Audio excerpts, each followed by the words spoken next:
welcome. I would normally say welcome to Pittsburgh, but let me just say welcome to Carnegie Mellon, welcome to the School of Computer Science, and welcome to the Machine Learning Department. Just to give me a sense of your being out there, do you want to all click your yes button or no button, whichever one you prefer, so that I know you hear me, and this is a two-way. All right, the green is coming up. Yes or no, or raise hand, any button you want. Yeah, at least some of you are alive. Not all, but go ahead, find your button, whichever one it is. Okay, most of you are breathing, good. Please turn them off so that we can use that as a signal if you want to ask a question later. And I can continue. So I'm Ronnie Rosenfeld. I'm head of the machine learning department. And there's nothing I like more than to actually see you face to face. But unfortunately, we can't do that now. So let me give you the talk, the introduction, as if I were looking at you. The first thing, the most important thing I want you to know about our department is if you come to do your PhD here, you are actually not coming only to the machine learning department. You are joining a much larger family, which is the family of the School of Computer Science. This is important to know because even though you will have your sort of nuclear family in the machine learning department, you will be part of an extended family that you will be interacting with all the time in a variety of ways. The School of Computer Science has 7 departments. Each one has its own PhD program. One of them even has 2. And each one has 1 or 2 or 3 master's programs. So we have a total of 300 faculty in the School of Computer Science. So in the Robotics Institute, we have world-class roboticists. In the Human-Computer Interaction Institute, we have world-class people in human-computer interaction. By the way, you hear the words institute, like Robotics Institute, Language Technology Institute, Human-Computer Interaction Institute. They're actually normal academic departments. We have this weird tradition here of calling things institutes or centers, but they really are departments, just like the machine learning department. In fact, the machine learning department itself, in its first few years, was not called a department, it was called a center. But they all operate pretty much the same way, having their own graduate programs, participating in the joint undergraduate program, and having their own faculty. Now, the reason I'm saying that we are an extended family is because there are really no walls between departments. This is a Carnegie Mellon feature. There's really no walls between anything. But specifically within the School of Computer Science, people collaborate and do research and are advised by and take classes from all over the place. So we have a general rule that says that any student, any PhD student in the School of Computer Science can be advised by any faculty in the School of Computer Science, regardless of their departmental affiliation. And that's not just a rule. In practice, a significant minority of our students, I don't know if it's a fifth or so, of the machine learning department PhD students are actually advised by faculty who are doing machine learning but are in other departments, and vice versa.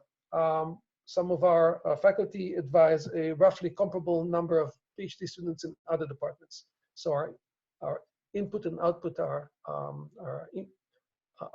more or less matched in that regard.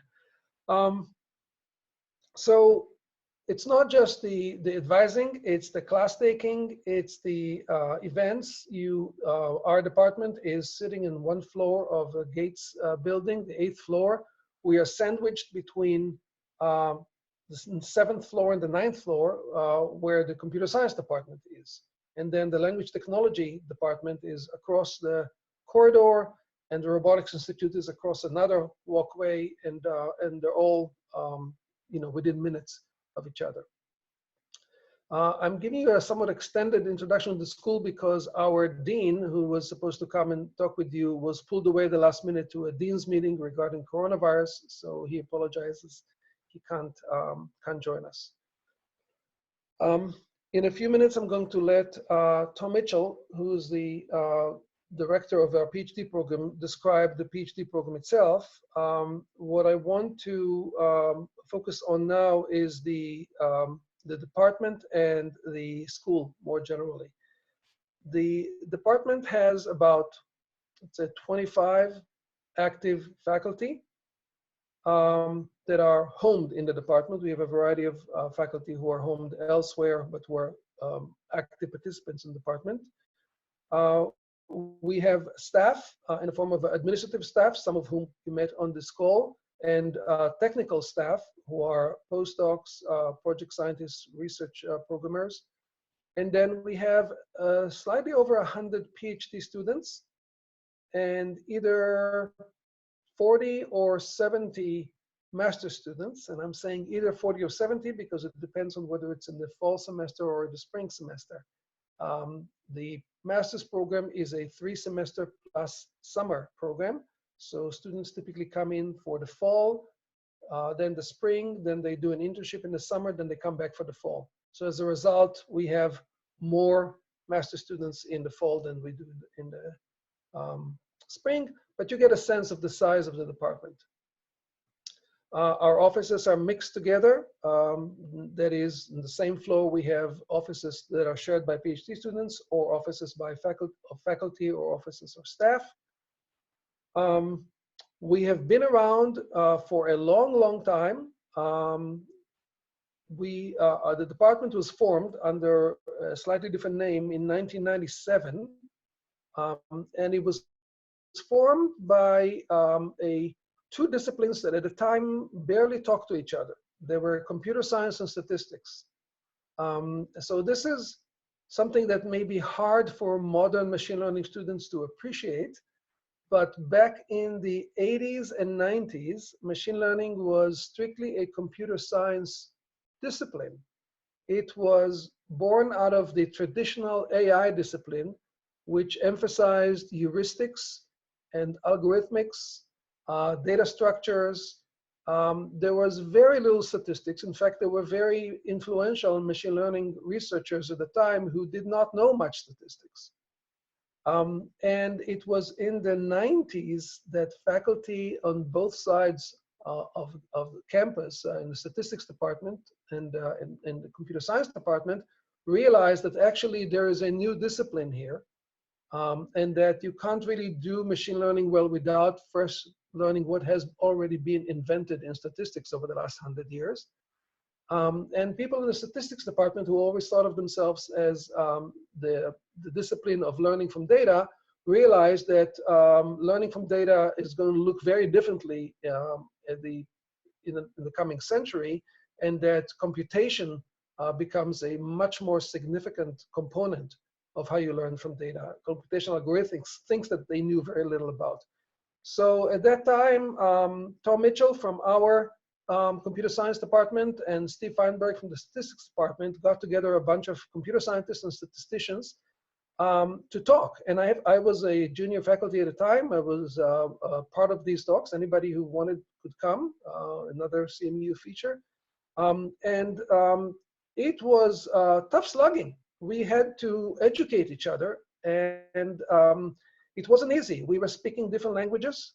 We were using different ideas of what it means to make progress.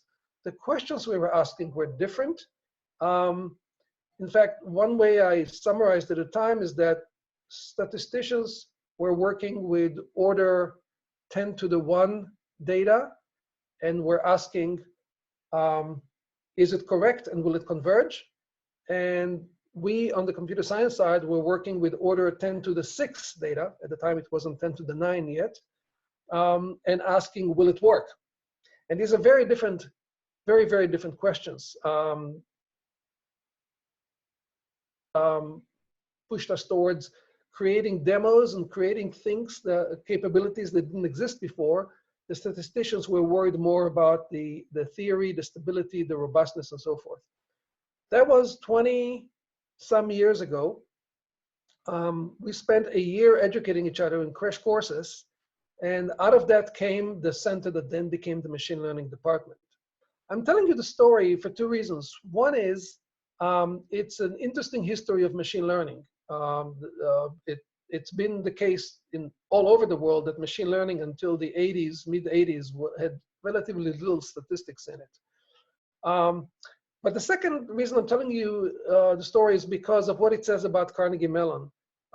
This is not the only story, but this is a classic story of Carnegie Mellon where different disciplines come together, realize they have something in common, learn from each other, and create something new. If you dial, this is a Carnegie Mellon hallmark because we really pride ourselves on interdisciplinarity and collaboration. It is absolutely part of our DNA. There's hardly a department in CMU that doesn't collaborate with just about any other department on campus. I mean, the number of connections, it's not a neural network, it's a spaghetti ball. Everybody is talking to everybody, and everybody is invited to talk to everybody. If you want another example, you can go back another 20, 30 years. In the 60s, there was this professor in the business school named Herb Simon, who later went on to win the Nobel Prize for Economics, who brought in ideas from cybernetics and had a student who was actually into psychology, brought in ideas from human information processing, and somehow combined business information process, human decision-making, business decisions, and this newfangled thing called computers that nobody understood in the early 60s, managed to buy a computer, stick it in the basement of the business school, and that was the beginning of the computer science department. At the time, that's even harder to understand. There was no computer science department. It was early 60s, and our department was one of the first in the country. And the reason we are now a center for computer science is because of these people coming together from many different disciplines and creating something new. So it happened in the 60s. It happened with machine learning in the 90s. It started actually earlier, and it happens in many other areas. My other favorite example is we have Entertainment Technology Center. That's people from the School of Fine Arts getting together with people from computer science and human-computer interaction and creating a discipline of the technology for entertainment. So I'm telling you the story because this is, I think, if there's one feature, one aspect that sets us apart that is uniquely Carnegie Mellon, it's this notion of people talking to everybody else and starting doing things with everybody else, all in a bottom-up way, without sort of decisions from above, and then things come out of that. I probably am out of time, way out of time, I apologize. I'm gonna stop here and let Tom Mitchell take over. So it's the same Tom Mitchell I mentioned earlier, one of the co-founders of the machine learning department, who also wrote one of the very earliest machine learning books. He's graciously agreed to be our Ph.D. program director. So Tom, if you're still with us, I'll let you take it from here.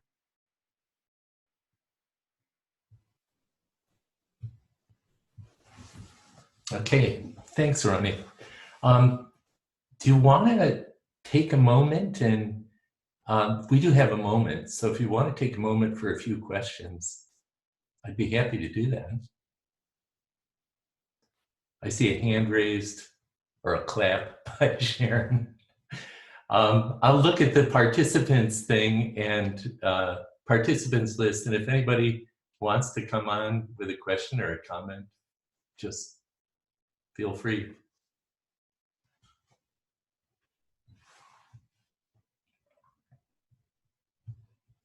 Okay, I'll take that as a no. In that case, what I want to do is take maybe 15 minutes or so. I really like the comments that Roni made. What I'd like to do is just take a few minutes and explain a little bit more about the PhD program. I'm the current director of the PhD program. And so I thought you all should know something about what the curriculum is, what it's like, what the requirements are. And then we're going to move on to a series of really research 5-minute vignettes from a variety of our faculty in the department. But I thought maybe it would be good to begin with just a quick overview of the program. So what I'm going to do is try to share my screen.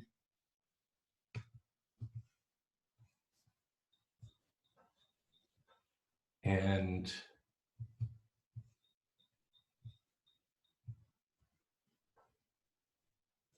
this way. So the machine learning department is, as Roni was mentioning, one of a variety of departments in the School of Computer Science. Each of those departments has its own curriculum, its own courses, requirements, and so forth. Although many of the faculty advise students from many of the departments. And so one of the features of being here is that, for example, my own team of Ph.D. students, I have, I guess, about 8 Ph.D. students at the moment, but 3 of those are from the machine learning department. Others are from some of the other departments. And so my team actually has students in it who've learned the different curricula in machine learning, but other students who are focusing on natural language. Others, I even have one student who's in our neural basis of cognition program and getting a joint MD degree at the same time. So because of these different curricula and different departments, it's actually kind of a feature for me as in building a research team that these different students have different training that they're getting. So anyway, Roni already mentioned that kind of we are here. Underneath CMU, there are a number of schools: School of Engineering, School of Humanities. We're in the School of Computer Science, and within that, a number of departments. That's one way of saying where we are. Another way of saying where we are is we're in Pittsburgh. And I don't know how many of you have ever been to Pittsburgh, but this is what it looks like apparently what it looks like if you reverse the letters on the buildings. Didn't notice that until now. But in fact, this is where I live. This is downtown Pittsburgh, and my apartment is back behind this building here, back behind it. And that's about 3 miles from the CMU campus. Here's what Pittsburgh looks like at night. That's not a view from an airplane, by the way. That's a view from Mount Washington, which is across the river. Here's the river, across the river from Pittsburgh. So Pittsburgh's a very 3-dimensional terrain. This is just taken, you can drive up to the top of this hill, eat at a restaurant up here and overlook the city. That's how this photograph was taken. Another way of saying where we are is here's the campus. I don't know how many of you, again, how many of you have been here. Unfortunately, you can't be here today, but this is the main quad of the campus. These buildings house many of the departments. The engineering school, psychology department, who I collaborate with, is over here. This part is the arts building. This is a part of the computer science school right here. Here's a view from the engineering building up the quad to give you a little idea. So that's kind of the best I can do to simulate you being here. I'm sorry that due to circumstances, we can't do that this week, but we'll do it in the fall when you all come. So to then move on to explaining what the department is and what kind of degrees are available and what the curriculum is, I'll do this briefly, but we have a PhD degree program in machine learning, but also some joint programs. One with the statistics department has a very overlapping curriculum with a straight machine learning curriculum, but more of an emphasis on statistics. We also have a joint program with our School of Public Policy, which for me was a very interesting idea. This occurred when this was initiated. The School of Public Policy came to us, came to the machine learning department and said, we'd like to set this up. And this was about 10 years ago. And it was a very innovative step or idea at the time. And I asked them, why do you want to do this? And they said, because the future of public policy is going to be increasingly data-oriented, evidence-based, and we want to train the next generation of leaders to understand in great detail the meaning of data. So that's pretty interesting. We also have a joint program in neural computation. And in addition to these specific programs, we also have many students who, even though they don't have a specific program like machine learning and physics, are nevertheless doing very interesting thesis research at the intersection of machine learning and physics. Cosmology is a popular area. We have many students who are doing theses at the intersection of machine learning and medicine, biology. So these are official programs, but there are plenty of opportunities to cross boundaries. Another view of the School of Computer Science and the Machine Learning Department comes from external ratings. And if you've taken a look at the US News World Report ratings of graduate schools, you've probably noticed that in the area of computer science, they've assigned a four-way tie for the top computer science university, Carnegie Mellon, MIT, Stanford, Berkeley. If you then drill down, though, to look at the ratings on artificial intelligence programs, which is what machine learning is really about, then, according to US News and World Report at least, there's no longer a tie. CMU is the distinct #1 rated university in the area of artificial intelligence. MIT is #2, Stanford is 3, Berkeley is 4. And of course, you know, these ratings, they can change from year to year. They haven't changed for the last couple of years, by the way. So you take them all with a grain of salt, but nevertheless, we're happy to see that people recognize the excellence of this program. Another way to look at the program and ask where are we is to look at our alumni. Where did they end up going after they graduate from this program? And what you see is if you look at recent graduates, they go to a blend of industry, universities, their own startups.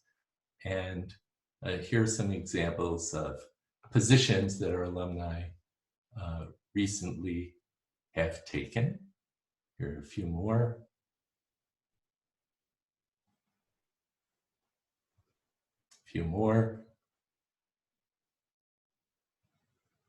So you get the idea. You've seen that many of our faculty go, many of our graduating students go on to be first postdocs and then faculty.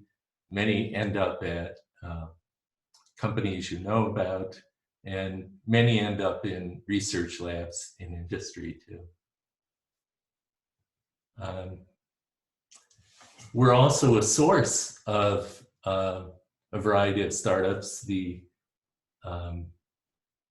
Over the past decade, I would say, or maybe 15 years is better window, the startup culture in Pittsburgh has grown quite a bit. And so here are some examples of companies that recently spun out of CMU. For example, Petum is Eric Zing's company, which looks at producing integrated hardware, software approaches to machine learning. They recently acquired a $120 million investment from SoftBank. They're doing very well. Duolingo, many of you might be familiar with, is the world's top online free language teaching program. Teaches second languages from English to Spanish to Chinese. and others. So that's another way of looking at where you'd be coming to come here. So let me talk just briefly about some of the details of the program. If you come in when the semester begins, which is the last week of August, then the first thing you'll go through is a month or two of meeting the different professors and matching up with a research advisor professor, your PhD advisor. And we have a process where the different faculty present their research, the students come and listen, the students make appointments to meet with a faculty that they're particularly interested in. Some of you will be meeting with a number of our faculty today and tomorrow. And then at about a month or so into that process, the students make a list, a preference list of the faculty who they would like to consider having as their advisors. Similarly, the faculty do the same. And then those two lists are considered in order to try to find the optimal matching of faculty to students. Most students end up just staying then for their entire career with that faculty advisor. However, there are always some cases where it makes sense to change advisor, different research topic interests, for example, and so that you can change your advisor later if you want. Co-advising is a popular thing. One of the nice things about having two co-advisors is that you might end up with people with different research expertise. For example, you might have an advisor who's an expert in optimization algorithms and has their research area, and a different advisor who's an expert in, say, medical applications of machine learning. And so having co-advisors in that way can be pretty helpful too. In terms of course requirements, we have 4 core courses that everybody takes. These are some serious courses in machine learning and statistics and managing large data, including both theory and applications. In addition, you are required to take 2 more menu courses, we'll say. And these are you see them listed here. And so you see they give you a chance to pick 2 more courses where you go into additional detail and depth. And then you must take 1 elective course. Pretty much any PhD level course will qualify for that. And that includes taking courses from many different departments. In fact, this numbering scheme here, the courses that begin with 10 are the machine learning department courses. 15 means the computer science department offers this course. 36 means it's a statistics department course. So you can see, again, as Roni was saying, that we really don't put much emphasis on boundaries between departments or disciplines. We just take advantage of everything that's in the environment.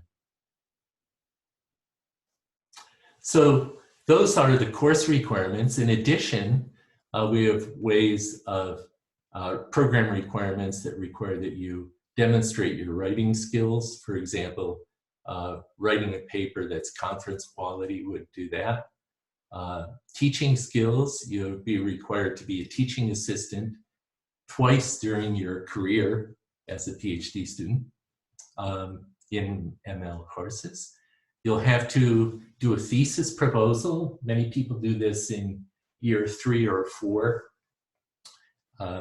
and put together a committee and present that proposal to the committee, get their feedback, and get their go-ahead. And then finally, a thesis defense when you complete your research, where the same committee that was involved in your proposal will evaluate the final thesis. And then, of course, celebrate. So there are a whole bunch of other more informal activities, seminar series, seminars, not only from the machine learning department, but the whole university. We have a lot of informal reading groups. For example, I'm involved in a reading group in machine learning for neuroscience. I'm involved in another reading group on reinforcement learning. And the students often create these reading groups, and then anybody who's interested can join. Most faculty have meet with their students weekly or so, and in addition have group project meetings. There are a bunch of social activities. For example, next fall, I know Diane told me that the students have decided they want to come to a place called Deep Creek Lake, which is a 12-mile long lake up in the Appalachian Mountains within striking distance of Pittsburgh, and spend a few days partying up here. So that's an example of a social activity. And so if you put that all together, what might your 4 years look like? Here's a kind of possible prototypical schedule. During the first year, you'll probably take 2 courses.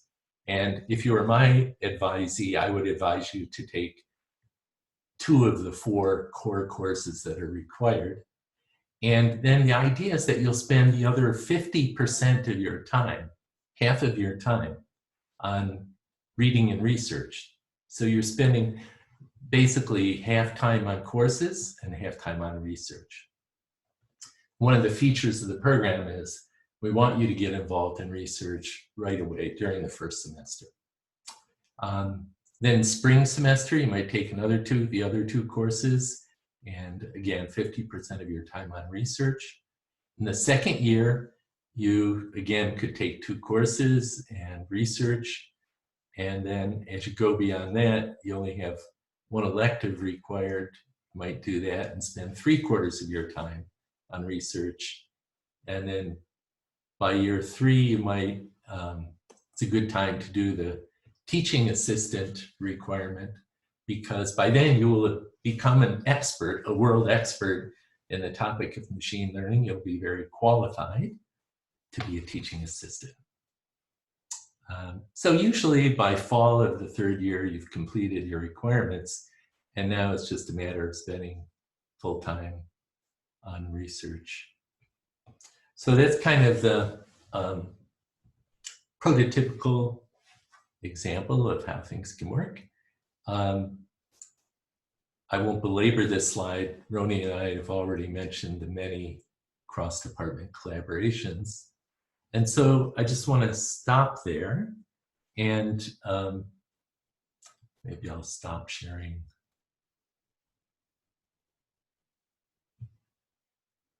Stop sharing my screen. And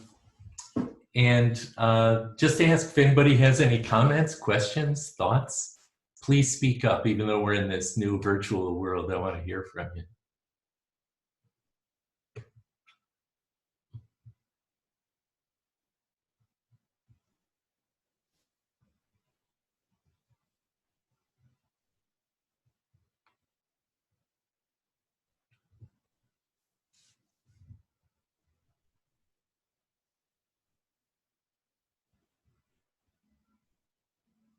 Okay, nobody has a question, then I have a question. Let's use the yes and no buttons. I really am curious how many people have been to Pittsburgh previously. So let's see a yes and a no.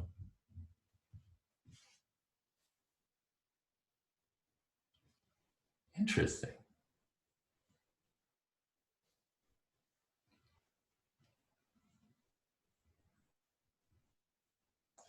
Okay, I have a hypothesis with a linear classifier at this point, that if your last name, if your first name begins with the letter J or earlier in the alphabet, you've been to Pittsburgh.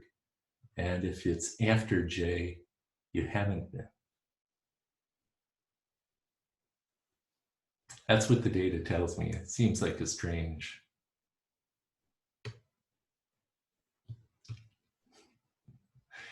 Okay, I see. I like the yeses and the nos. I particularly like the thumbs up or the go fasters. I guess they're thumbs up, which I take thumbs up to mean that you like, that you've been to Pittsburgh and you like it. All right, so let me call this session to an end unless, again, we have time if anybody wants to ask a question or two. Otherwise, I suggest let's take a 10-minute break. It's currently 10:11. Let's come back at 10:20, get up and stretch, get a glass of water or whatever. And we'll see you all at 10:20 to kick off the 5-minute research talks. Okay.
Hello?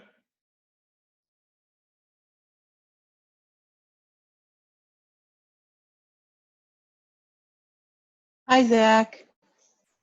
Hey.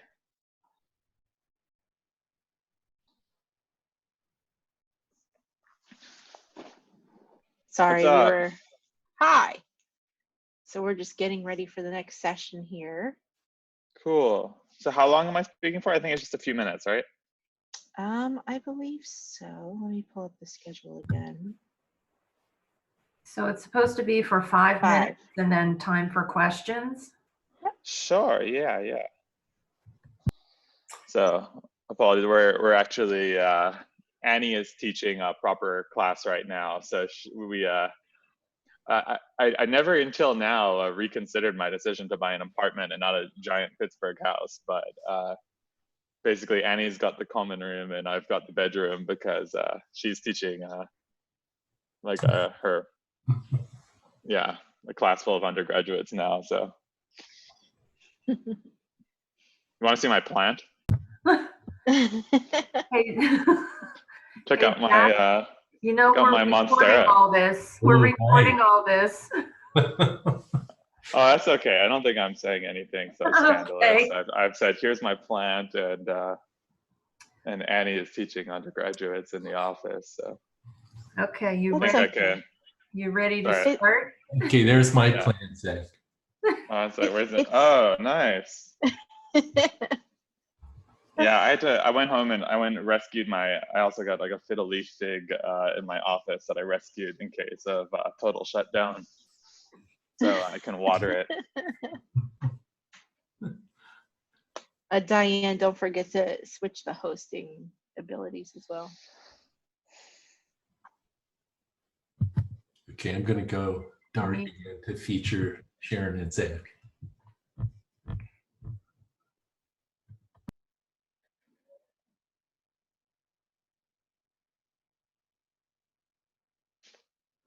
One sec, I could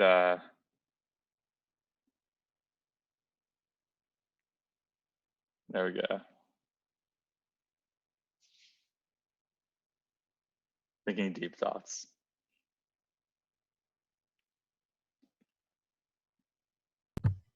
Does anyone know how Larry had that animated background?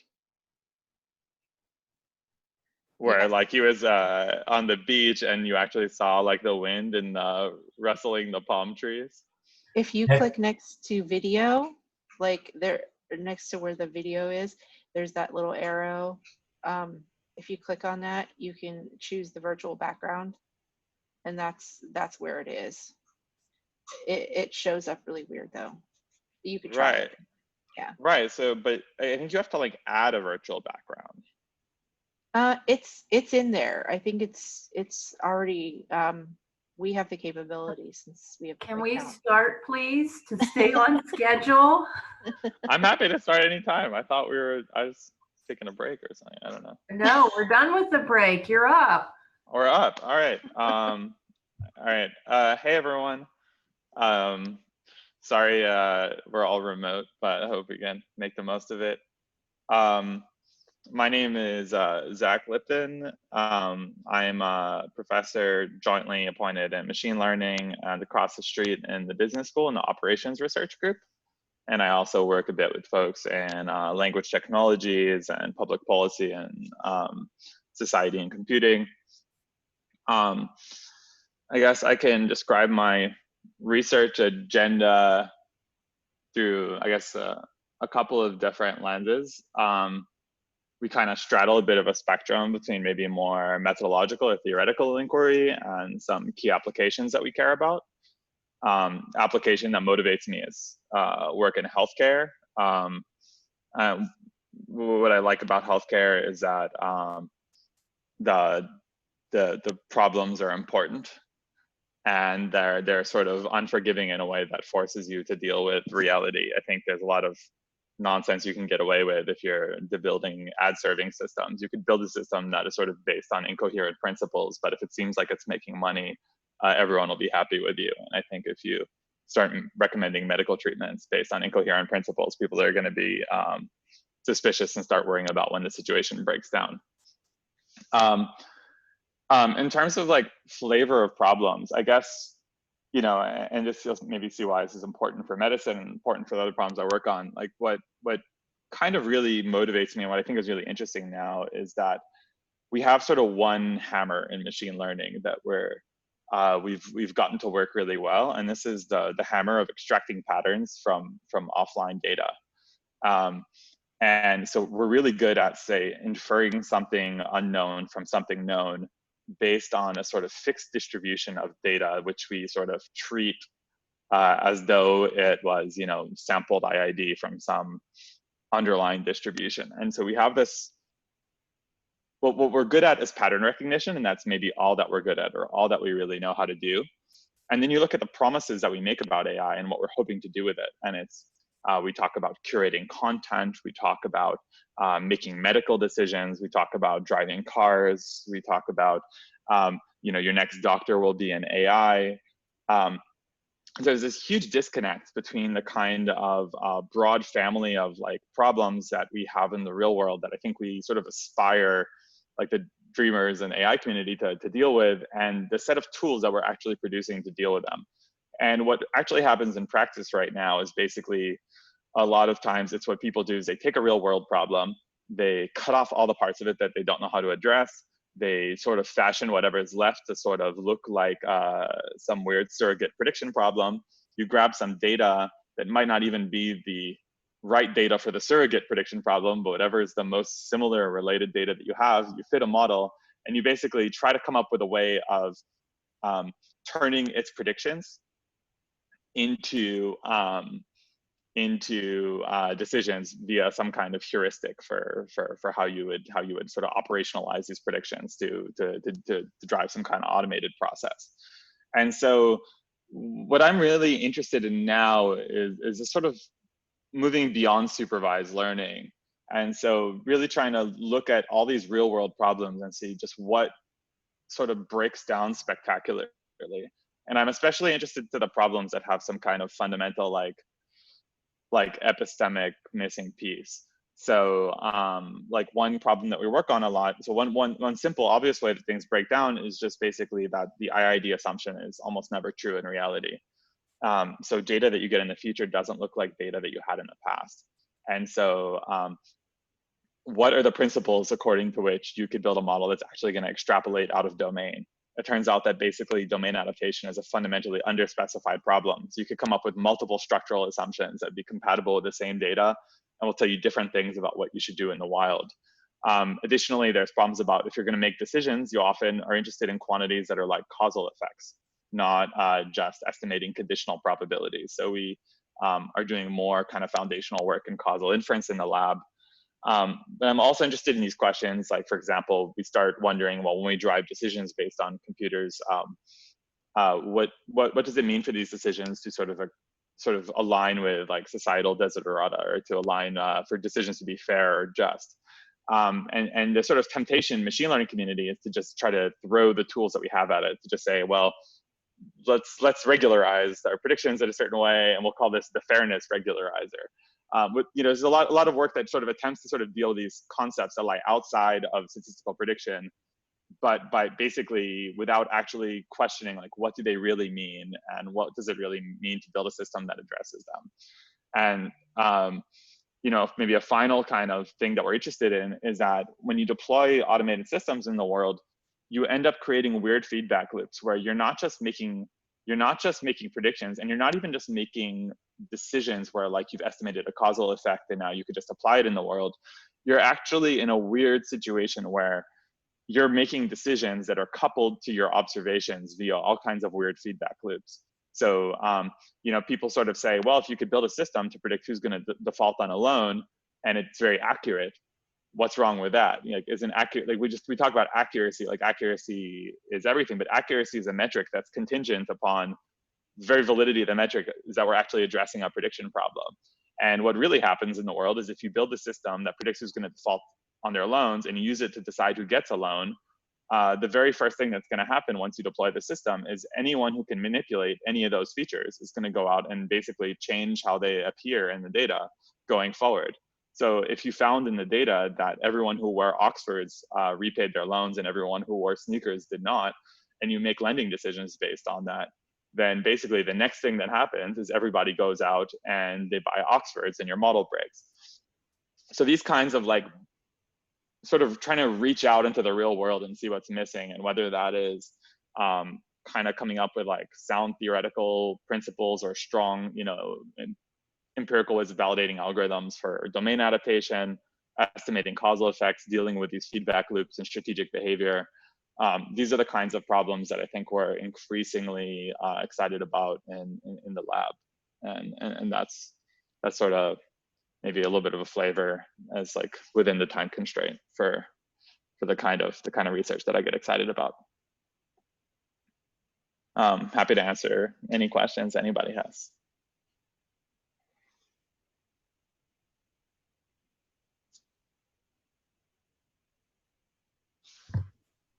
If someone has a question, just unmute and ask your question, please.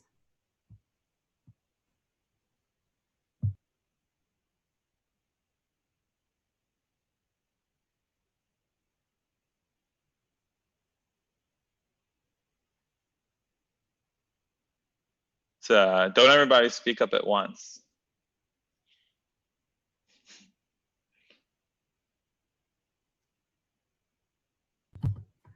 Colin, do you have a question? I see a couple people have checked yes and no, so that's how we said to note that if we had a question. Oh. So Colin, Shangwon, Shang-Yuan. Tom.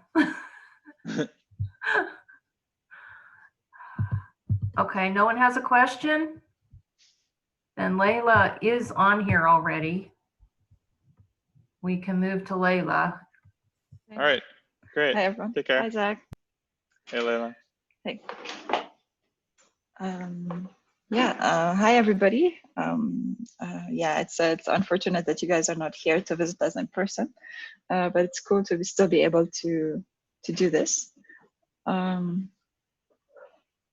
I prepared some slides just to show some of the things that I do.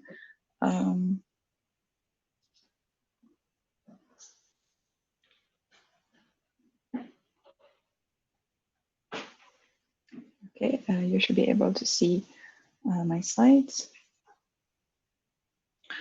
So I work at the intersection of cognitive neuroscience and machine learning. I specifically am interested in language, but more recently I've been interested in many other domains.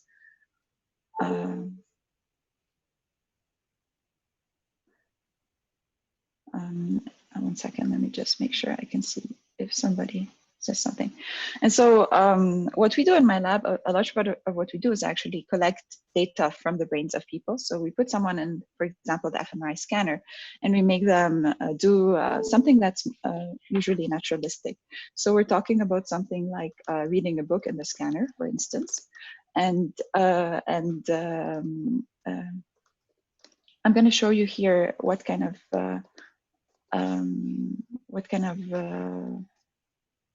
data you can get from having someone in the scanner, for example, reading a book. And the cool thing about this is we can actually flatten out the brain of a person in this way so that we can look at their entire brain at the same time. So it's just some manual cuts you can do virtually to the brain to be able to see all of it at the same time. And so now you can see basically the subjects in the scanner, we're collecting their brain activity. Red corresponds to higher activity and blue corresponds to lower activity. And so on, you can actually get a lot of data for someone just sitting in the scanner doing a natural task. And because these experiments that we do are very uncontrolled, we can actually ask a lot of questions about the brain in that way. We can ask, for example, how is the brain perceiving each one of those words? How does it combine these words together to understand the meaning of a sentence? We can also ask, how does it understand the meaning or track the meaning of the story underlying this? And you can notice that actually these questions are not unique to the brain or to asking questions about the brain. They're also very important questions currently, for instance, in NLP. And this is true in general that using, at this current time, studying cognitive neuroscience is very exciting because there's such a strong interface with artificial intelligence. Studying individual modalities like language and vision is quite interesting, but also studying the intersection of these modalities, both in the brain and also in machines, is such an exciting world. And definitely the field of the kind of things we do definitely benefits from this interaction. So a lot of the time we use representations from, let's say, neural networks in order to kind of say what different regions in the brain are doing, what kind of representation do they correspond to the most. So for instance, you can use that in order to build a map of the brain that kind of labels what those different areas are doing. And some of this is known from before, and some of this could be new due to your experiment. And you can start to kind of piece together kind of a diagram of how the information is propagating in those different regions when you do a task. Interestingly, also, you can try to go in the other direction. So you can use what you know about the brain, and you can use how the brain maps to the different neural network representations in order to perhaps say something about these representations or suggest ways to improve them. And that's definitely an exciting research direction. Another thing that I'm quite excited about is basically it's about having different subjects or studying both individual differences but also similarities. So because brain data is usually very noisy, you gain a lot by combining all the subjects together to get more accurate predictions. However, it could also be useful to try to find how are different populations of subjects different. For instance, if you take dyslexic patients versus people who do not have dyslexia, is there a specific difference in how a specific region is mapped onto their brain, or how it works, or what kind of representations it has? And the interesting thing here is that you can use machine learning and many tools from statistics in order to try to make replicable observations about these things, and try to see if brain data can actually offer some sort of help or diagnostic help, or suggest a treatment therapy based on some specific area in the brain that is different. One more thing I would like to tell you about, which is it's a project I haven't started yet, and I'm excited to start in the coming couple of years. It's going to be a long-term project, but I think it's quite interesting. So here, people have been developing these EEG headsets, like the one portrayed here. This one doesn't even require cables, so you can wear it and just move around. I have to say the data is very noisy for those, extremely noisy. Like, you cannot imagine how noisy the data is. And it's also unclear what kind of brain processes it captures. So it doesn't capture everything that's going on in your brain. It captures a small trace of it. And we're studying through lab experiments. We're trying to figure out what is that small thing that EEG is giving you. But having this and having someone wear it, or many people wear it and go about in their whole entire life, might actually help us build a large data set of EEG in context or in interaction with the world, and try to kind of have build a better way to process this EEG data. So typically, this can be used for science, but I think the most exciting use for something like this is to help patients who, for instance, cannot speak, but I mean, are still aware and understand everything, but they cannot necessarily form sentences for multiple reasons. For instance, like quadriplegic or other diseases. So so that could be something that they can wear and help them produce words. So people definitely have been doing something like this. The problem is that you always have these experiments in a very controlled setting where you're trying to decode if the person is trying to say this word or that word, and this person is, you know, just maybe looking at a screen. However, in the real world, maybe someone is talking to the person. Maybe the person is watching something, or they're in a specific setup. Maybe it's someone who is able to move and would like to kind of communicate something that is a function of the world around them. And so I think one really thing to do is to augment this EEG data with actually additional tools that are recording the world around the subject, of course, with the proper privacy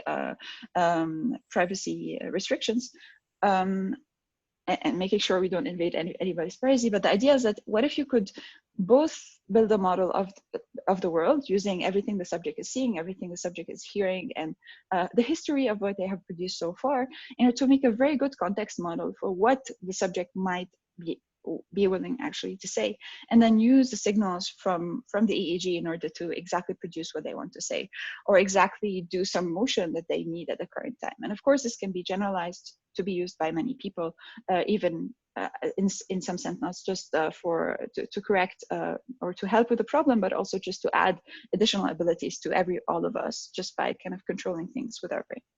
And I have to say, this will be quite an exciting and a very long-term project. It'll be really cool to have someone excited on board to lead it. And so in general, I think if you would like to work with this kind of data, you do not have to know a lot about the brain before you start. You can learn all of this as you're going. You can take the proper courses here at CMU. We have a great setup for that. Basically, you just need to be someone excited to try new things and excited to learn about them, and not afraid of having difficult problems to solve. And as I said, there's so many interfaces of neuroscience with all of the hot topics in machine learning, from AI representations to kind of using machine learning reliably in order to make scientific conclusions, etc. And if you have any questions, you can email me, or actually, the email is for later, but please, if you have any questions now, let me know, or just unmute yourself and ask.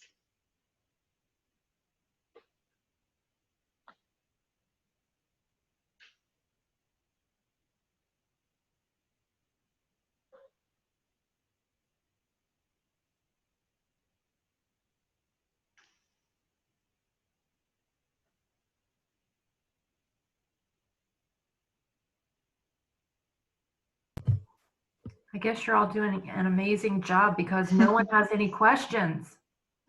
Okay. All right. I guess I'm meeting with some of you later, so I can take questions on one-to-one. And thanks for listening, everyone, and enjoy the rest of your day. Thanks, Diane. Okay. Okay, so now we have a break until 10:50, and hopefully Jeff Schneider will jump on to give his presentation. Yep, I'm here already. I'm ready to go. Oh, great, great. Okay, we're gonna take a slight break. So 10:50, you're on, Jeff. Okay, sounds good. Thanks.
Jeff, Yes. we're back. We're All back. right. Okay. Let's see. Should I just go ahead and share my screen and get started then? Sure. Okay. All right. Sounds good. Let's see how this works.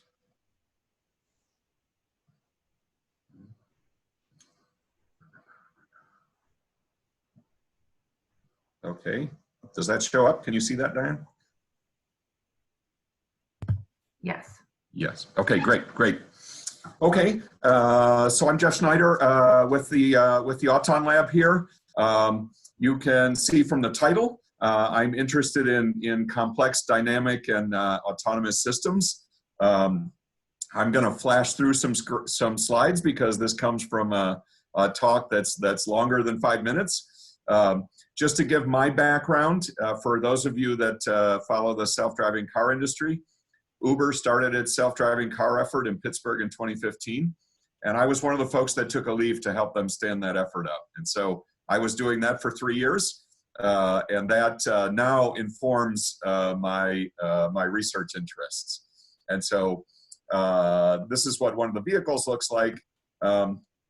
This is what a classical autonomy stack looks like. And you can see it sort of goes through all the steps. You start from the sensors, you use maps and localize where you are. You then go to a perception system. This is obviously based completely on deep learning. That goes on to a prediction system, which is also based on deep learning in order to predict where the actors are going to move. That ultimately goes down to a motion planner, which is more of a cost-based optimization. And then you go to the vehicle controllers, which are more traditional control methods. And so normally I would talk you through all those boxes. We don't have time today, so I'm not going to. But if you just Google me online and self-driving cars, you'll see plenty of talks, including some here at CMU, where I go through all of this. So if you're interested in self-driving cars, you can learn a lot more about that. What's interesting is that normally it takes quite a while to go through these boxes, and they're quite complicated. But of course, one of the questions we have with deep learning is, can't we just forget all of it and just do this? And so it turns out that, yeah, actually that works too. This is imitation learning.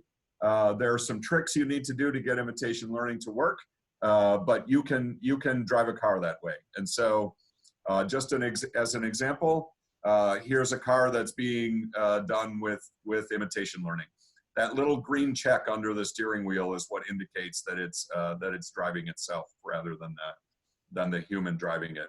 And this video goes on, it's fine, it does merges and other things. And there's almost no software here. It's literally just one neural network that takes the sensors as input and the actions as output. It can also do some other things. It works nicely in the rain. So you see this goes, this is a similar kind of video. It can also, it's a little bit crazy, but whoops, is this video gonna start? Maybe, let's see. It can even do some complex actions. You can see here, we don't even have enough data to stabilize the steering, so it's kind of bouncing around a bit. But actually it follows these cars up to this stop sign.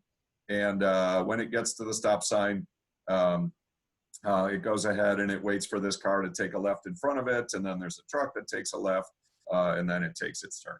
So you can actually get a long way with imitation learning. But in fact, Uber went on and stuck with the traditional stack, mainly because it's more understandable. And so I'm going to skip ahead again and ask the question, that's great, but what do you do if you don't have anything you can imitate? What if you actually have to discover something good yourself, a good new controller? One of the options you have is to use Bayesian optimization to try to optimize this function through experiments where you can't afford many experiments. Now again, normally I would go through and give a little spiel on what Bayesian optimization is. We don't have time for that today, so what I'm going to do is just scroll all the way ahead and show you a video that shows Bayesian optimization can work on real things. And so this is a snake that's using Bayesian optimization to learn how to get over this obstacle.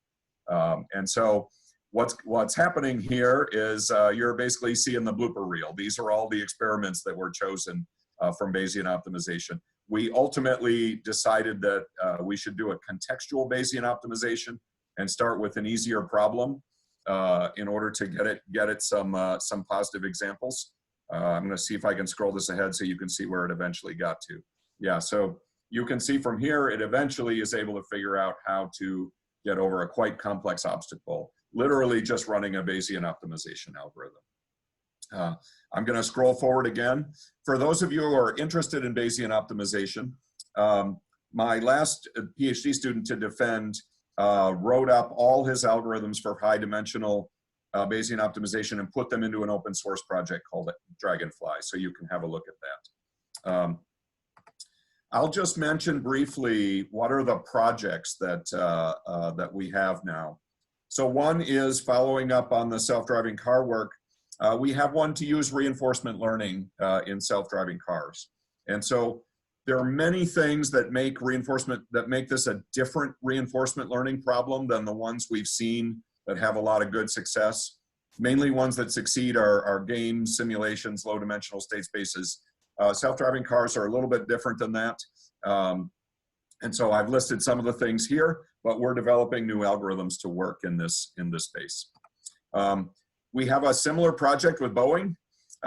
They're actually interested in self-driving airplanes. It sounds kind of funny, but it means exactly that. If there's no pilot, the plane also has to know how to drive around the airport. So that's a similar project. We also have a project with the Army on an autonomous reconnaissance system with multiple ground and aerial vehicles.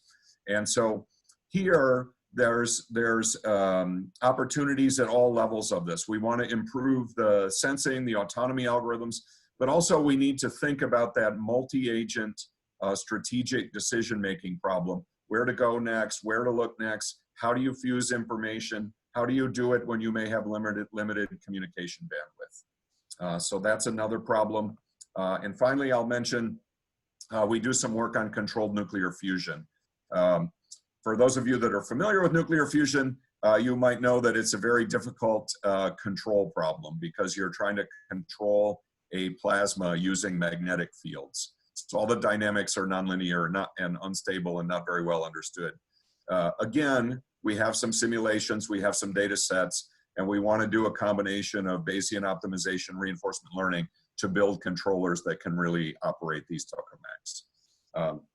So with that, I think I will stop. I think my time's up. Maybe it's more than up, not sure. If it's more than up, I guess I'll hang up and stop. If there's time left, I guess I'll take questions. I don't know, I'll let Diane help with the time. We can have a few questions. If anyone has questions, please just unmute and ask.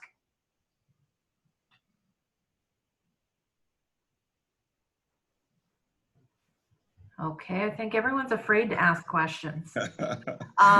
Maybe you can send me a link to a really nice video that we can post on our webpage for, more details and for people who weren't able to attend. Okay. Okay. Yep. All right. Good. Thank you. All right. Well, I'll give the screen back then.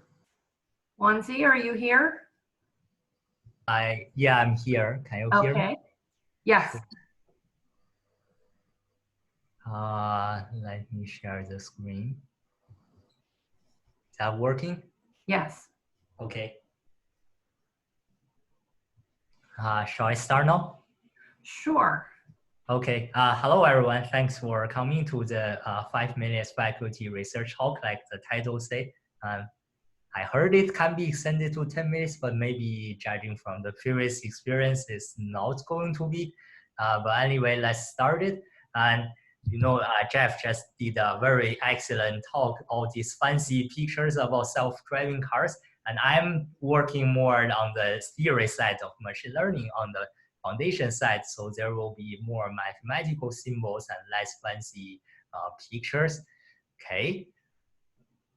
And what I always want to start the talk is talking a little bit history about machine learning. And what is the history of machine learning? What did machine learning change during the past decades or past centuries?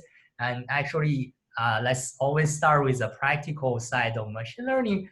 And practical side of machine learning, they went actually through a age of single layer learning models during the 1960s to the 10 years ago. And these are the single layer learning models such as linear regression, kernel method, linear regression, feature mappings. They are in general belong to the class of single layer perceptrons. Okay, and you see the power of these machine learning models, they grow a bit over time. Okay, and after that, practical machine learning enters the second phase, which is the so-called, I want to call it the convex with regularization phase. And these are also a bit from the past 10 years. These are the feature mappings with convex regularizations. And actually, there are some famous ones such as L1 regularization machine learning tools for lasso to produce a sparse solution, and nuclear norm regularizations for matrix completion, matrix sensing problem for like online recommendations. And also you have some fancy ones such as the Ph.D. regularization problem for sum of square programming to solve some large scale optimization machine learning tasks. Okay. And then after that, in the recent 10 years, machine learning actually entered a new phase. This is a phase that we are experiencing nowadays. These are the phase 3 of practical machine learning. And what are these phases? This phase is a multi-layer learning model phase for machine learning. In particular, these are the multi-layer perceptron learning models, or the so-called deep learning and non-convex optimization algorithm. They really blow up the power of machine learning, blow up the power of chart, and they increase they can allow us to do multiple fancy stuff. Okay, and this is a chart of the power and time for practical machine learning. And for my side, I work on the theoretical side of machine learning to understand the theory of machine learning. And what is the theory of machine learning? The theory of machine learning also goes through this phase 1. And for this phase 1, we actually understand most of the fundamental questions in this method, both statistically and which means the sample complexity, and computationally, which means the time you need to train these models. So in this phase, where the single layer learning model, we basically understand how many samples we need to actually train a good model and how much time we need to find a good optimizer. Okay. And then theoretical machine learning also enters phase 2. And what is this phase 2? The phase 2 is, as I mentioned, applied machine learning is convex with regularizations. And in the theory side, we actually also understand most of the foundations. And also we even see a tighter connection in the convex regularization phase. Many of the algorithms in this phase are actually driven by theory. They are first proposed in theory and deployed in practice, and they work really well. Okay. And now what happened for the theoretical machine learning when we enter phase 3, the real deep learning phase, and boom, the theoretical machine learning phase become a little bit pathetic. Okay, we actually going backwards towards time, all the way down to the bottom in the theory of machine learning. This is really because we want to understand the multi-layer deep learning model, but our theory does not have the capacity to understand a model as complicated as that. Also, I realized that title here and something here wrong. This is not the Simon's Institute talk. I used the wrong template. Sorry for that. And for this theory of machine learning in the phase 3, and we actually, in order to understand such a complicated, such a multi-layer deep learning model, we have to travel back in time and starting from scratch. And we starting from A, which is the theory for linear networks, multi-layer linear networks, neural network with one neurons, or neural network over one dimension input. Of course, their powers are such limited, they are weaker than any of the machine learning methods that we know of. For example, linear networks are just linear functions. They cannot learn anything beyond linear function. And neural network with one neuron, they are even weaker than perceptron. And neural net over one dimension input, they are also super weak. The power of these models are really weak, but in order to go through this theory, we need to go back in time and starting to understand these models. And then we starting to climb on hill. We are starting to develop theorem for like training last layer of the neural network. These are still below the kernel method. It's called the conjugate kernel. And we start to develop theorem to learn neural networks using kernel methods. And then we start to develop theorems saying that neural networks can learn functions that are learnable by kernels. Okay. But still, they are all below the line of kernel method. And our theoretical understanding about deep learning is very limited. They are far behind the pace of practice. They all essentially below the power of kernel methods. There are some outliers, but very, very few. Okay. And I am working on extending the current understanding about deep learning beyond the boundary of existing like convex algorithm. In particular, I work on the purple thing there, and I'm also going to work on the blue thing there, which is the true deep learning regime. Okay. In the past, I have worked on understanding how deep learning can learn concept class that are provably not learnable by any kernel method. So it is beyond the at least phase 1 of machine learning. Okay. And I am also continuing working on pushing the theoretical boundary towards the real deep learning regime, the green one. And my research team is currently the only research team conducting theoretical deep learning research, probably beyond the capacity of classical convex learning method. This requires a lot of experiments and mathematics in order to do that. And of course, this is where all the spirit and fun of deep learning lies. If the deep learnings are truly simulating other known learning algorithms, then why do we even use deep learning?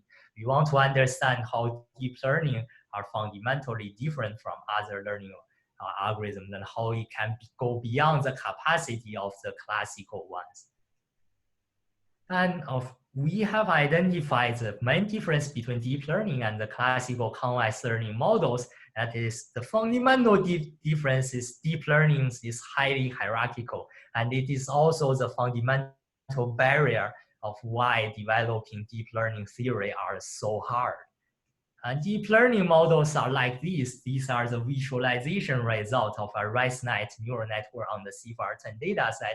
We can see that it goes from the very simple patterns of the input. These patterns are very regular. They are detecting some dots, detecting some lines, detecting some colors, detecting some corners, and you just keep composing this simple pattern to some layer 2, which is a little bit complicated, but you can still understand what is going on here. And eventually to the final layer where you can see some shape of the horse, some shape of the vehicle, and some shape of a boat, some shape of an airplane that is learned in this neural net. So how does this very, very hierarchical learning happen? And this learning does not happen immediately, but it happens gradually, layer by layer, layer by layer. And my research emphasizes on how it can be done. In particular, we have proposed several principles, including how the forward feature learning do and how the backward feature correction do to actually learn this model hierarchically. Okay, And we have identified how the deep learning train each layer in a back and forth manner, both theoretically and experimentally. We can actually prove that the learning of deep learning happen following from this very complicated pattern where you have a forward feature learning and forward feature relearning path, and you also have some backward feature correction paths during the stage of the learning. And we actually developed some theory that has 80 pages of proof of how this can be done, and this can improve the learning result probably beyond the capacity of non-hierarchical models. Okay. And just to work up to divide deeper into deep learning, my research combines some running experiments in certain scale.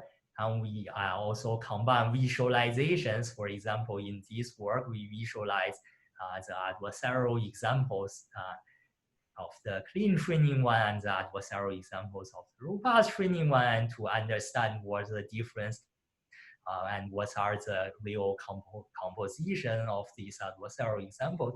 And of course, we also combine interesting theory into our results, such as these some interesting proofs in my work. And we combine these three elements together, we get a very fine understanding of deep learning, and that is my research direction.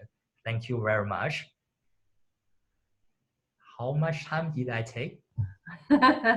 Your time's up. Okay. It's Ginger's turn now. Thank you very much. Thank you.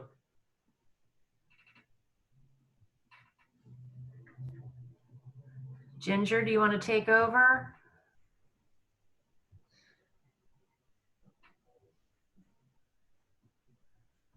Yes. Can you hear me okay? Yes. Perfect. All right. And I think I'm sharing my screen. Is that right? Yes, you are. Okay. Awesome. So hi, everyone. My name is Virginia Smith. I'm an assistant professor in the machine learning department. And my work is broadly interested in robust and scalable machine learning. Kind of a high-level motivation of my research is moving machine learning out of its sandbox, getting it to scale to modern systems, and understanding its performance on complex data sets. And coming from the systems side first, one of the motivations for looking at the intersection of systems and machine learning is that if you think about sort of the traditional machine learning workflow, you start with your data set. Under the hood, you have to select a model and then fit that model to your data via some optimization method. But there's really an important component to this workflow that's missing for real machine learning pipelines. And that is what system you're using and the parameters of that system. And this system setting really has a very large effect on the optimization methods and the theory and the empirical results that we can show for different optimization methods that we're using as part of this machine learning process. So to make this more concrete, one area that really stands to benefit from system-aware optimization is the problem of federated learning. So in federated learning, the goal is to train machine learning models at the edge. So a lot of the data that we have access to is not coming nicely packaged on your laptop or in a data center. It's coming from things like mobile phones and wearable devices and these massive sensor networks. And the idea in federated learning is to really push that computation to the edge. So rather than taking all that raw data and sending it to the cloud and then processing it there, the idea in federated learning is to keep all of that raw data local on each of these distributed devices and to solve this massive distributed optimization problem over these large sensor networks. So why would we do this? There are a lot of motivations. So it allows you to quickly incorporate new data that you're seeing. It reduces the strain in terms of reducing communication over the network. And importantly, it also helps to ensure privacy because you're keeping all of that raw data local as opposed to sending it all to something like the cloud. Okay, so some example applications you might think of for federated learning include learning a language model for voice recognition on phones, adapting to pedestrian behavior in a fleet of autonomous vehicles, or predicting some health event like low blood sugar risk from wearable devices. But the key assumption here is that you have this network of devices where you're generating this local data, and it's important to model that local data.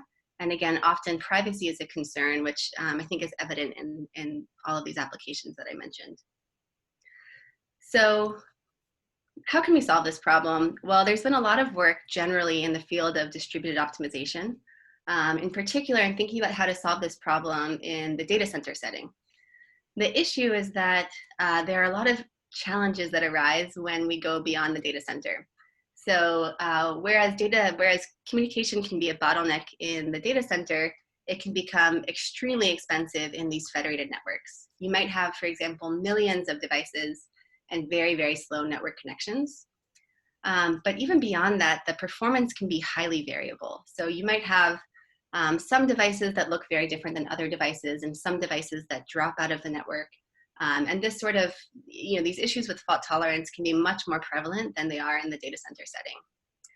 And performance can be variable both in terms of the actual devices and also the statistical performance. So the data can be very different across these devices. Different devices might generate data that looks very different. And so it's important to think about how we want to model this data in these highly heterogeneous networks. And finally, this issue of statistical imbalance can be so stark that it means that personalization is a really important thing to consider.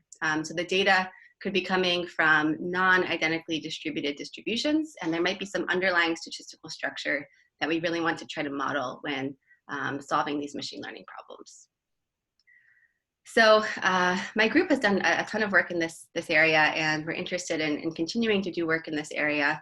But just to show you kind of two very high level results, there's work going on here both on the empirical side and on the theoretical side. So on the empirical side, kind of one of the motivations is that if you think about traditional data center optimization methods, the goal high level is something like this. You want to converge to the optimal machine learning model very quickly. And methods that have been developed specifically for the data center setting can do quite well at this. So for example, some of the work I developed in my own thesis was to develop this method called COCO, which can enable speedups of up to 40x in the data center setting. More concretely, that could mean that you take only 3 minutes to train your model compared to 2 hours to reach convergence. However, if you naively apply these same methods to the federated setting, they don't perform very well. So they converge very slowly. And so the work in my group, we've been looking at developing new methods that are tailored specifically to these federated networks that can allow you to converge more quickly to the optimal solution. So for some real federated data sets, we've looked at developing these methods and have shown that you can converge more than 2 orders of magnitude more quickly than these other competitor methods. And interestingly, we can also show that these methods can be robust to real difficult sort of scenarios, like when devices or nodes drop out of the network. Okay, but our work is not only empirical and methodological, but we're also developing theory for these methods. So we're understanding theoretically how the convergence rates change when you're dealing with things like these massive networks with non-IID data and devices dropping out. So this is just a very high overview, but just to give you a sense of kind of the work and the contributions here being on both the empirical and the theoretical side. So there's a lot of additional work in my group in federated learning. There's a lot of work in thinking about how these methods and convergence guarantees generalize to non-convex optimization, in adding additional privacy and security to the methods, in developing personalized federated learning methods, in really thinking about communication and trying to reduce that bottleneck, and in thinking about how these federated networks affect other areas of the machine learning pipeline, like feature extraction and inference. I want to say more broadly that this intersection of machine learning and systems is really a growing area. And one example of this is that I'm currently serving on the board of a new conference called MLSys. So this is a conference targeting research at the intersection of systems and machine learning. This year, as an example, we had a 3-day conference in Austin with over 600 attendees and over 200 submissions. That seems like a small number maybe compared to NeurIPS, but for a brand new conference, it's pretty good. And there's some exciting work there. So if you're interested, I highly encourage you to look at the MLSys website to see some examples of some of this new exciting work at the intersection of machine learning and systems. And I don't have too much time to talk about this other area, but I'll just say at a high level that one of the goals in this general area of kind of understanding the performance of machine learning on complex data sets is to understand some heuristic methods like data augmentation. So data augmentation is a really important method for improving generalization in deep learning, but it's not very well understood. And so, skip forward a few slides. Some of the recent work in my group has focused on understanding the effect of data augmentation theoretically, and also developing new methods to improve data augmentation empirically. And data augmentation, again, is kind of just one example of this broader area of learning with limited data and trying to develop methods that are robust to complex data sets. And some other problems in this area include multitask learning and meta learning and transfer learning. And I won't say too much more about that in the interest of time, but broadly, I've listed my research interests here. So my group is really focusing on problems in optimization for machine learning and problems at the intersection of systems and machine learning, and in these directions on learning with limited data sets. And I'm looking to take 1 to 2 students this year in my group. And if you'd like to learn more about my research, please check out my website. You can find links to all of the papers and the works that I mentioned today. Thanks. Thanks, Ginger. Archer, are you on here? Yes, I'm here. Okay, do you want to take over, please? Absolutely. I cannot start sharing until the previous person releases the screen, but I think I can do it now.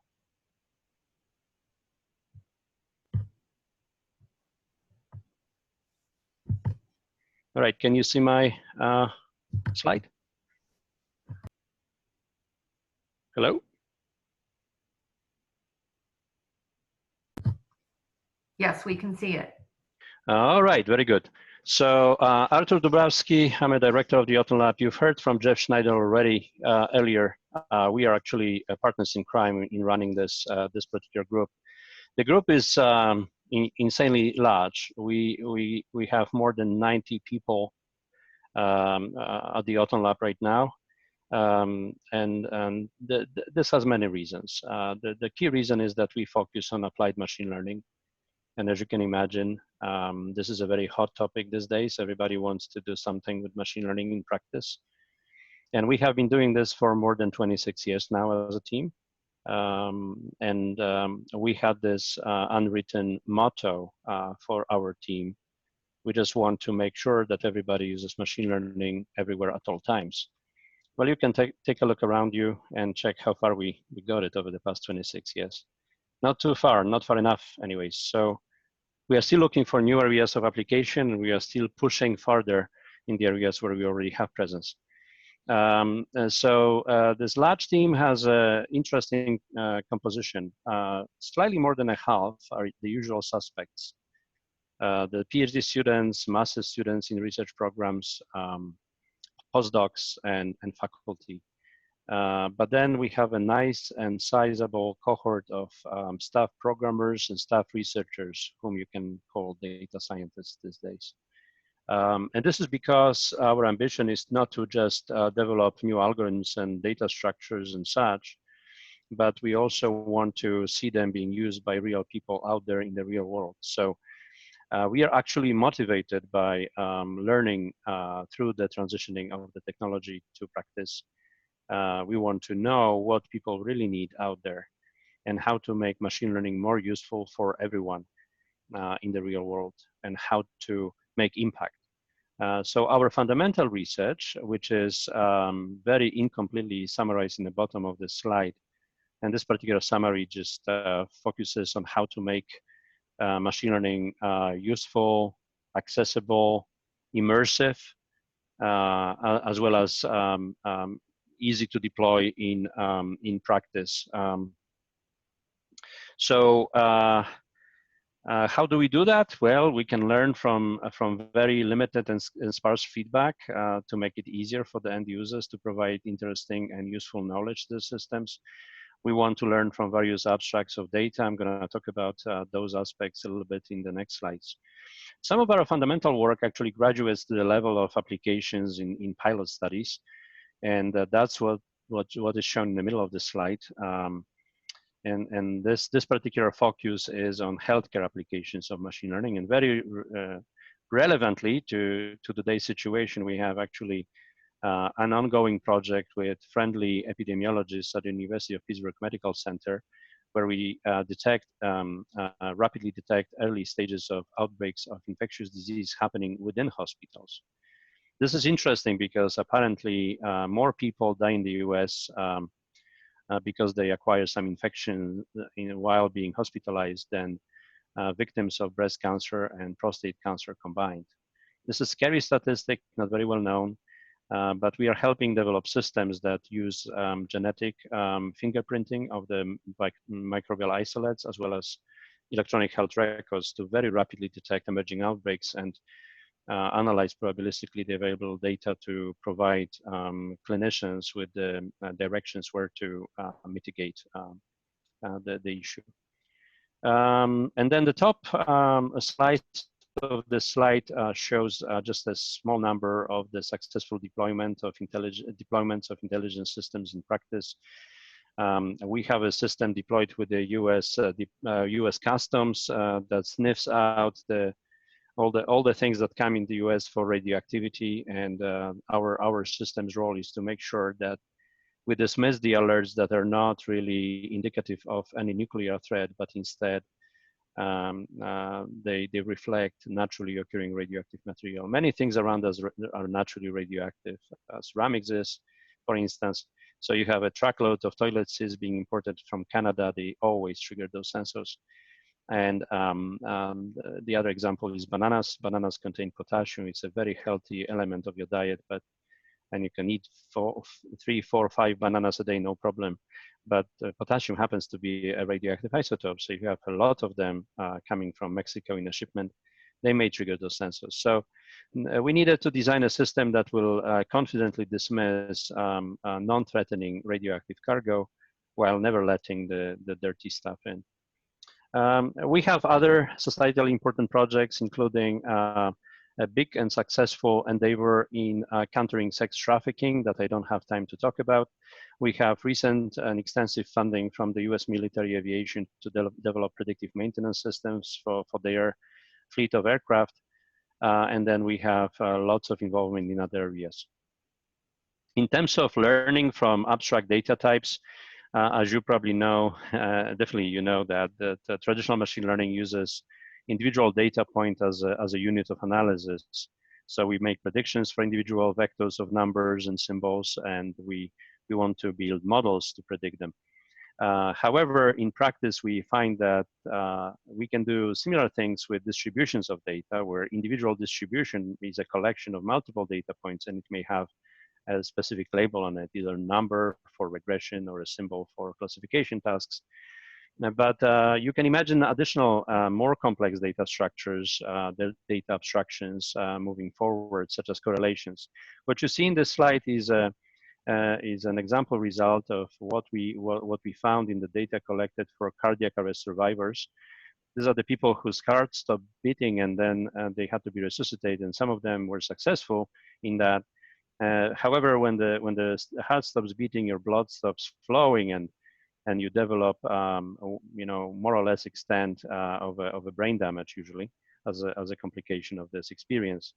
And the big question the doctors and the families of the patients face, especially those patients who are in coma and it's hard to prognose their recovery, is to whether maintain their life support or pull the plug, so to speak. These decisions are very heavy, and it's very hard to base them on clinical knowledge at this point. So some of these doctors are smart, and they delegated making those decisions to us, the machine learning guys. So we looked at this data. We couldn't find any signal distinguishing people who are likely to recover from those who wouldn't, from raw data, from the levels of signal, and from the distributions. However, we discovered very distinctive patterns of correlations between features of this EEG data collected from those patients that may actually help us make prognosis about their eventual outcome. As you can imagine, in these cases, there is a heavy load of ethical issues when you deploy machine learning. So we have a nice amount of work into fairness in making these decisions as well. I will skip the next slide, and I want to go to the last slide, which shows a number of PhD students and recent graduates of PhD programs here at CMU. As you can see, many of them are MLD students. I'm showing this to you to show you how many we have and how many I advise, but I also want to encourage you to talk with us and see if you would like to work with us, because as you see in the bottom, we still have some room left. Plus, 4 people from the top of the slide will be graduating within a few months, so definitely we'll have room for between 2 and 4 new PhD students. So come and talk with me if you're interested in making difference in the real world with machine learning, while developing and pushing the boundaries of science in the process. If I have time for questions, I'll be happy to take some, but if not, that's all right. If anyone has a question, please unmute and just ask the question. We haven't really had any questions at all this morning. Very quiet audience. Yes, yes. All right, thank you very much and good luck. And I hope you're gonna make the correct decision and come to CMU. Thank you. So now we have, this is the end of our faculty presentations. So you have a little bit of a break, and then at noon, our time, you join the grad student panel that I have sent everybody a link to join that. There's also a password, so none of us faculty and staff can join it. So you are free to speak and ask your questions as you would like. Tom, do you have anything to add in parting for today? I do not, except that I will see some of you and take advantage of the one-on-one meetings that you have coming up with the faculty. Okay. And ask more questions. I'm thinking of a reward function that will extract more questions. And furthermore, tomorrow morning, when I give my presentation, I will accept chat suggestions for a reward that would evoke more questions. So if you're thinking tonight, think about what kind of reward would result in more questions. Put them in the chat box right before my talk tomorrow. Okay. See you later. All right. Thank you. See you all.